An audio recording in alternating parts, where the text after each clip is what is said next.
Yeah, they've named the people that got arrested at the Galleria finally this weekend, who marched through the mall and tried to shut the place down. During the protest, police gave 3 dispersal warnings to the crowd. Most of the protesters left peacefully. 22 people were arrested. And out of the 22, 7 were charged by the county prosecuting attorney's office. Carla Fry Weaver, 56, of St. Louis, Missouri, old enough to know better.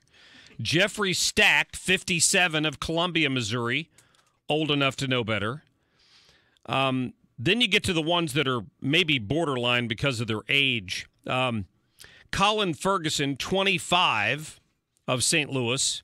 Rodney Brown, 27, of St. Louis. Now, his brain should be fully formed by that point.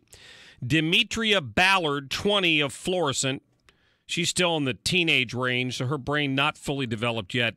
Zachary Walsh of St. Louis, and Aiden O'Brien, 22, of St. Louis. One's 24, one's 22. All pretty much charged with rioting and resisting or interfering with an arrest.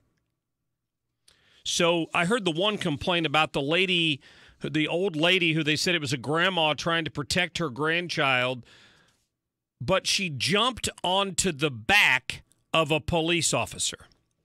And my point on social media yesterday was, the minute you assault a police officer, whatever happens in the next few moments after that is your responsibility. If you choose to strike or jump on the back of a police officer, you probably deserve whatever's coming to you next.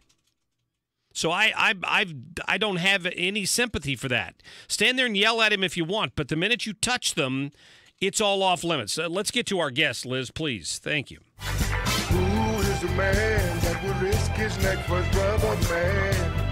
Shaft!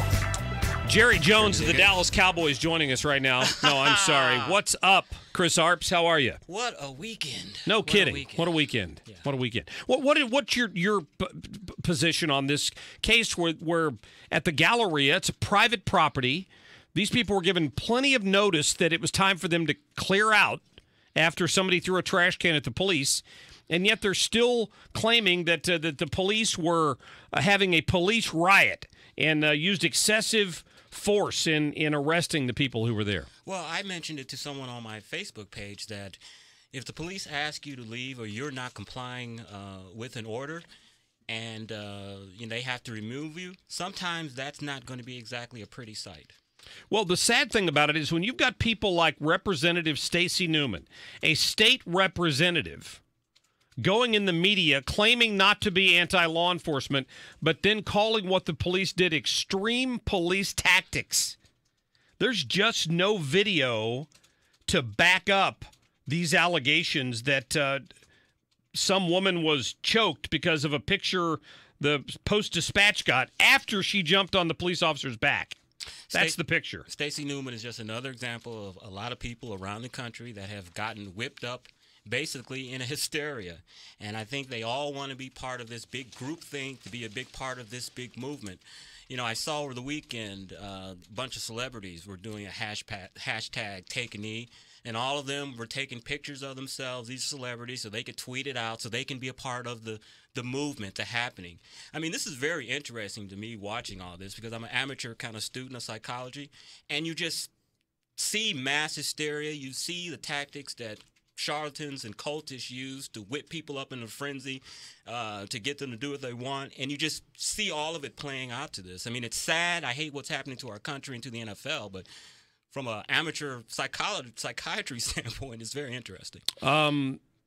St. Louis Alderman John Collins Muhammad, who I believe wrote the resolution honoring Anthony Lamar Smith, spoke at this news conference yesterday. I wish I had the sound, but he banged his fist on the podium because he was angry, and he said it looked like the police officer had a damn smile on his face as he was choking this woman, and which you know is not the situation. None of those officers want to be there in that situation.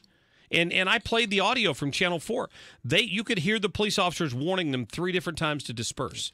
Is this the same alderman who was arrested last week for driving without a driver's license? Was that him? Yes. And okay. and who has been pulled over and I think arrested numerous times for driving on a suspended driver's license? Yeah, law and order's an issue here. This is the same politician. It's an issue. Did you hear the Pittsburgh Steelers lineman? Is it Villanueva was his last name? Yeah. Did you hear him apologize for standing at the front of the tunnel with his hand over his heart? It's kind of the same thing when prisoners of war are captured and they put them out there later in front of the camera and they're saying, I hate the United States. Yeah. They are imperialists. You've done nothing to this country. It was almost the equivalent of that. How can you go from one stance on Sunday and then go completely different Stockholm the syndrome. next day, and you're a veteran? He had nothing to apologize for. Somebody even said they took a vote and agreed to exempt him from it, and yet he came out yesterday and gave this apology. Listen. I've made Coach Tomlin look bad, and that is my fault, and that is my fault only. I've made my teammates look bad, and that is my fault only.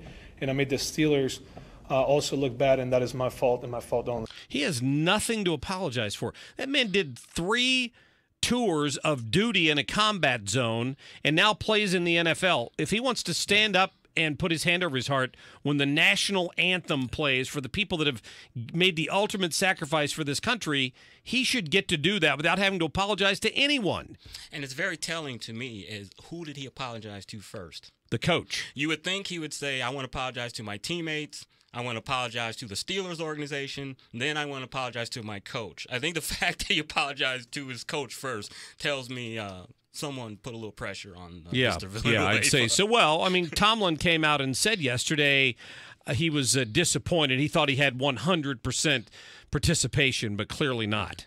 I mean, so he kind of singled him out. I mean, I can understand the coach. Look, I live, drink, and sleep football. I mean, you've heard these stories where these football coaches work 14, 15, 16 hours a day. They work in the offseason, sleep in their offices. I get that. He wants a good team. He wants to win the Super Bowl. But I don't know how, as a person, as a coach, you can ask a guy that's been in the military and did 3 tours of duty not to respect and honor the flag. Right. I don't know how you can ask a man to do that. Remember, I want to know how you feel about this, because you and I talk about this all the time as somebody who founded MoveOnUp.org or co-founded it as representative of a group of African Americans who identify on the conservative side of politics. Right. This issue goes deeper than that, because you got people like Don Lemon saying things like this. And I'm just interested to find out your take on this statement. If anyone actually believes this is about the flag, then you must believe Rosa Parks' protest was about a bus. Think about that. So my argument from the beginning is that I never thought Colin Kaepernick took a knee because of the flag. I knew what his cause was. My argument is that's not the appropriate time to do it right then. And Rosa Parks didn't work for the bus company or own the bus company, or she didn't do it on her. She didn't do it on the job. Yeah. She was making a statement to society, which he's welcome to do. But if I paid $75 for my ticket to go to the stadium, I don't want to see political statements. I want to see football. Don Lemon yesterday made a statement that became a very clever meme. I've seen what he said on Facebook all day yesterday, and I think that's part of the reason that he said that.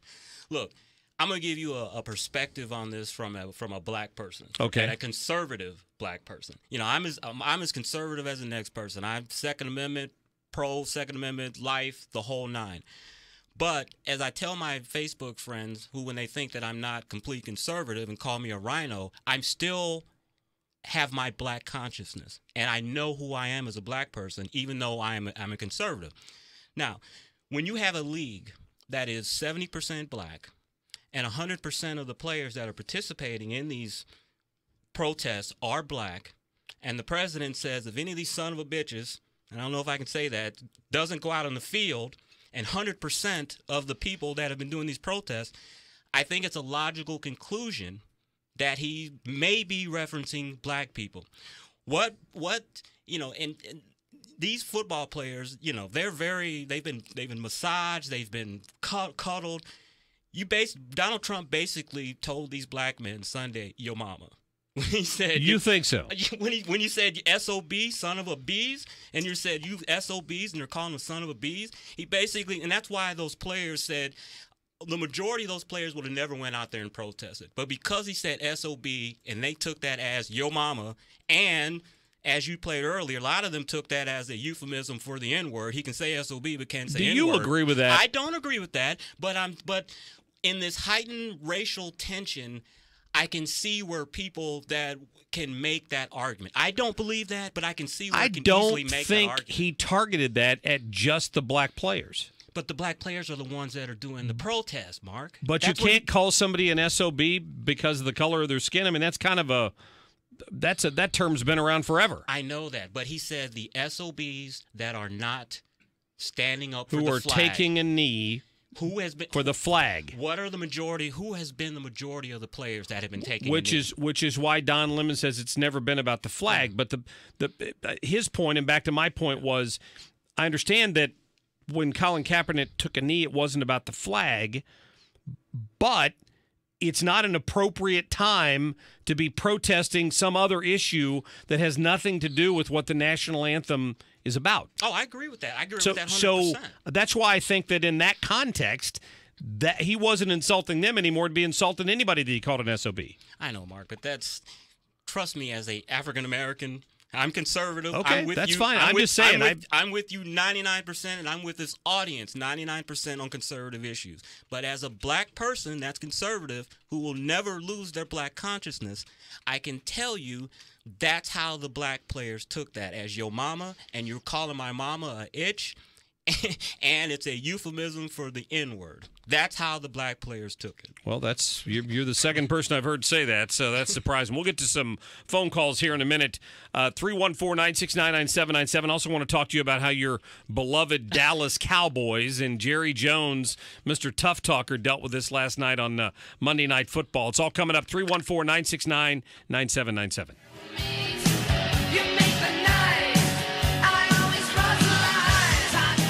This is the Marc Cox Show. Air Comfort Service Heating and Cooling. Weather with Dave Murray. Partly sunny skies with us on this Tuesday. We have one more hot day on tap across St. Louis, 90 for the high. Tonight, partly cloudy, 65 degrees. Wednesday, partly sunny skies. Maybe a sprinkle in the morning on Wednesday with a high of 80 degrees, but temperatures will be in the low to mid 70s for highs Thursday, Friday, Saturday, and Sunday.